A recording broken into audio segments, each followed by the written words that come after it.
সারা দেশে বাংলাদেশ জামাত ইসলামী নির্বাচনী কাজের বাধা উপলক্ষে নারীদেরকে হেনস্থার প্রতিবাদে আজ বাংলাদেশ জামাত ইসলামী ফেনী শহর শাখা মহিলা বিভাগ কর্তৃক আয়োজিত এই বিক্ষোভ সমাবেশে সম্মানিত দায়িত্বশীলবৃন্দ এবং সাংবাদিকবৃন্দ এবং সামনে উপস্থিত সম্মানিত ভাই বোনেরা, আসসালামু আলাইকুম রহমতুল্লাহি বারাকাতুহু।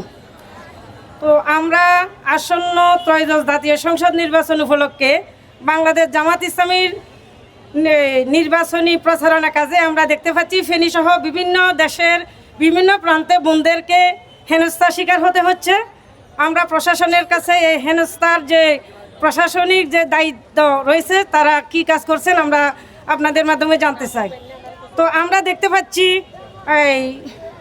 এটা আমাদের নির্বাচনী কাজ, আমাদের গণতান্ত্রিক অধিকার। সে অধিকারে যারা বাধাগ্রস্ত করতে চাচ্ছে তারা আমাদের অগ্রযাত্রাকে ব্যাহত করার জন্য ফেসি শক্তি নিয়োগ করে তারা আমাদেরকে ভয় দেখিয়ে আমাদেরকে স্তব্ধ করে দিতে চায়।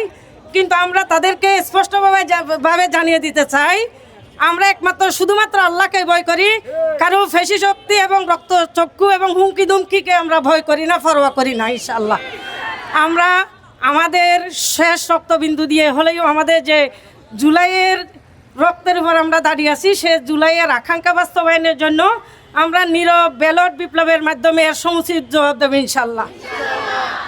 আমরা প্রশাসনের মাধ্যমে আপনাদের সাংবাদিকদের মাধ্যমে জানতে চাই প্রশাসনের কাছে আমাদের যে লেভেল প্লেয়িং ফিল্ডের ব্যাপারে আমরা শঙ্কিত।